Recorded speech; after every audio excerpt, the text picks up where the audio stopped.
तरह से osmo regulate कर रहे हैं हमने तीनों तरह के इन्वायरमेंट में रहने वाले प्लांट्स यानी हाइड्रोफाइट्स, मेसोफाइट्स और ज़ीरोफाइट्स के अंदर जो अडॉप्टेशंस हैं जिनके थ्रू वो ओस्मो रेगुलेट कर रहे हैं वो डिस्कस करनी है। सबसे पहले हम देख लेते हैं हाइड्रोफाइट्स में।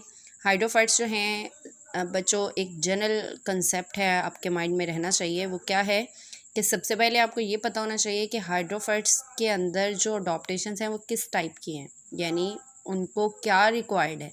अगर आपको पता है ये बात कि वो रह रहे हैं एक्वेटिक एनवायरनमेंट में, तो इट मीन्स कॉमन सेंस की बात है कि वो उनको क्या फेस करना पड़ रहा है, उनको एक्सेसिव वाटर सप्लाई फेस करना पड़ रही है। तो उनके अंदर जो अडॉप्टेशंस हैं वो उसी टाइप से हैं। क्या हैं कि उनको ज़्यादा से ज़्यादा वाटर को रिमूव करना है बॉडी से, ठीक है। अब वो वाटर को रिमूव करेंगे बॉडी से, यानी अब ये कह लो कि उनके अंदर जो अडॉप्टेशन है वो इस तरह है कि वो ज़्यादा से ज़्यादा वाटर को बॉडी से रिमूव कर सकें। क्यों? क्योंकि वो रह ही इस तरह के इन्वायरमेंट में रहे हैं जिसमें उनके पास एक्सेसिव वाटर सप्लाई जो है वो मौजूद है, ठीक है। तो इनके अंदर क्या अडॉप्टेशंस हैं इस वजह से, यानी वाटर को रिमूव करने के लिए, कि इनके लीव्स का साइज़ लार्ज होता है। क्यों लार्ज होता है? ताकि जितने ज़्यादा लीव्स का साइज़ बड़ा होगा उतना ही उसका सरफेस एरिया ज़्यादा होगा।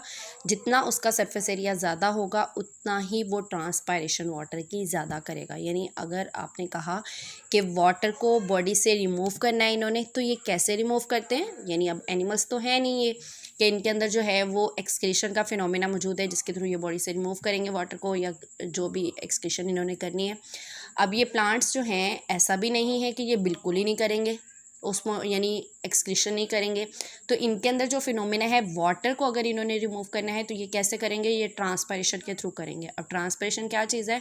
ट्रांसपायरेशन जो है वो हमारे पास एक ऐसा फिनोमेना है जिसमें प्लांट्स क्या करते हैं, प्लांट्स के लीव्स की सरफेसेस पे मौजूद होते हैं स्टोमेटा, जिनके थ्रू ये वाटर को रिमूव करते हैं, वाटर को एवेपोरेट करते हैं। इस फिनोमेना को आप बोल देते हो ट्रांसपायरेशन। तो वाटर की ट्रांसपायरेशन ज़्यादा से ज़्यादा करनी है हाइड्रोफाइट्स ने, उसके लिए इनके लीव्स का साइज़ बड़ा होगा। जितना ज़्यादा बड़े साइज़ के लीव्स होंगे उतना ज़्यादा उनका सरफेस एरिया होगा। जितना सरफेस एरिया ज़्यादा होगा उस पर इतने ही ज़्यादा स्टोमेटा मौजूद होंगे। इसके अलावा इनके अंदर ये अडॉप्टेशन है कि ये स्टोमेटा इनके अंदर मौजूद भी अपर सरफेस पे है। वही बात कि स्टोमेटा ज़्यादा से ज़्यादा है इनके अंदर। क्यों? ताकि ज़्यादा से ज़्यादा वो ट्रांसपायरेशन करें, और ज़्यादा से ज़्यादा ट्रांसपायरेशन की वजह से ज़्यादा ये ऑस्मो रेगुलेट कर रहे हैं, यानी वाटर को बॉडी से रिमूव करें, और ये इस तरीके से ही अपने आप को मेंटेन कर रहे हैं वाटर से, ठीक है। नेक्स्ट टाइप है बच्चों मेसोफाइट्स। मेसोफाइट्स के अंदर क्या अडॉप्टेशन है? तो सबसे पहले आप ये देख लें कि इनके अंदर वाटर किस टाइप से है, यानी किस तरह अवेलेबल है वाटर। तो जो मेसोफाइट्स प्लांट्स हैं बच्चों, इनके अंदर जो अवेलेबिलिटी है वाटर की वो मॉडरेट है, क्योंकि ये मॉडरेट इन्वायरमेंट में रहने वाले प्लांट्स हैं। तो मॉडरेट वाटर अवेलेबिलिटी है इनके अंदर, तो इनके अंदर जो अडॉप्टेशन है वो भी उसी टाइप से हैं। यानी अगर सफिशेंट सप्लाई होती है वाटर की, तो सफिशेंट सप्लाई ऑफ वाटर में ये अपने स्टोमेटा को ओपन कर लेते हैं, और अगर रिस्ट्रिक्टेड सप्लाई ऑफ वाटर होती है तो रिस्ट्रिक्टेड सप्लाई ऑफ वाटर में स्टोमेटा अपने क्लोज कर लेते हैं, ताकि जितना ज़्यादा वाटर होगा उस टाइम पे स्टोमेटा ओपन कर लें और उसके थ्रू ज़्यादा से ज़्यादा ट्रांसपायरेशन कर सकें। और अगर वाटर अवेलेबल नहीं होता तो कम सप्लाई ऑफ वाटर में ही अपने स्टोमेटा को क्लोज़ कर देते हैं, ताकि ट्रांसपायरेशन को रोका जा सके, और इस तरीके से ये अपने आप को उसमें रेगुलेट कर लें। थर्ड एंड लास्ट टाइप है बच्चों हमारे पास ज़ीरोफाइट्स। ज़ीरोफाइट्स जो हैं, क्योंकि ये ड्राई कंडीशन में रहने वाले प्लांट्स हैं, तो इनके अंदर वाटर की अवेलेबिलिटी भी बहुत ज़्यादा कम है। इस वजह से इनके अंदर ट्रांसपायरेशन का रेट जो है ये अपना बहुत रिड्यूस कर देते हैं। क्यों? ताकि वाटर को अपने अंदर कंजर्व कर सकें। अब ट्रांसपायरेशन के रेट को रिड्यूस करने के लिए इनके अंदर अडॉप्टेशंस क्या हैं कि बिल्कुल आप ये कह सकते हो कि हाइड्रोफाइट से अपोजिट है। अब हाइड्रोफाइट से अपोजिट कैसे है कि उनके अंदर उन्होंने वाटर ज़्यादा से ज़्यादा रिमूव करना था, तो वाटर को ज़्यादा से ज़्यादा रिमूव करने के लिए उनके अंदर लीव्स का सरफेस एरिया ज़्यादा था। इन्होंने वाटर को कंजर्व करना है, तो इसलिए इनके अंदर लीव्स जो हैं वो स्मॉलर साइज़ के हैं।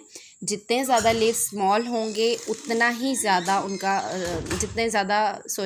जितना लीव्स का साइज़ कम है उतना ही उनका सरफेस एरिया भी लेस होगा। इसके अलावा इनके लीव्स थिक भी होते हैं ताकि वो वाटर को कंजर्व कर सकें। अब क्योंकि सरफेस एरिया भी कम है, लीव्स का साइज़ छोटा है इनके अंदर, इसकी वजह से ये ट्रांसपिरेशन कम से कम करते हैं। इसके अलावा एक एडिशनल चीज़ इनके अंदर मौजूद है, वैसे तो सभी लीव्स के अंदर है लेकिन इनके अंदर काफ़ी थिक मौजूद है, वो जिसको हम क्यूटिकल बोल देते हैं। क्यूटिकल क्या होता है? क्यूटिकल एक ऐसी लेयर है जो प्लांट्स की लीव्स की सरफेसेस पे मौजूद होती है, यानी एपिडर्मिस के बाहर एक और लेयर मौजूद है जिसको हम क्यूटिकल बोलते हैं।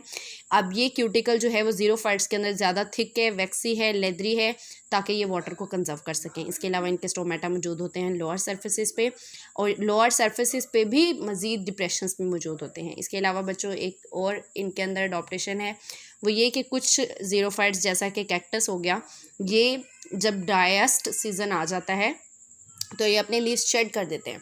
अब लीव्स शेड कर देते हैं क्यों? ताकि ना लीव्स रहेंगे और ना ही ट्रांसपिरेशन होगी, ठीक है। यानी जड़ से ही ख़त्म कर दिया इन्होंने लीव्स को, कि लीव्स भी नहीं हैं तो लीव्स ही नहीं है तो ट्रांसपिरेशन कहाँ से होगी। इस तरीके से ये वाटर को कंजर्व कर लेते हैं। अब सवाल ये बनता है कि अगर इनके लीव्स शेड हो जाएंगे तो ये लीव्स का काम कौन करेगा? लीव्स का काम आप जानते हैं क्या है, कि ये फोटोसिंथेटिक होते हैं। तो इस सीज़न में जब ये अपने लीव्स को गिरा देते हैं तो इनके अंदर जो इनकी स्टेम है वो एज अ फोटोसिंथेटिक ऑर्गन काम करती है इन प्लांट्स के अंदर।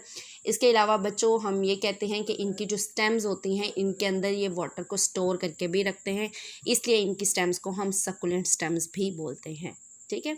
ये था बच्चों आपके पास एक detail description about osmo regulation in plants. Next topic में इंशाल्लाह हम डिस्कस करेंगे ऑस्मो रेगुलेशन इन एनिमल्स।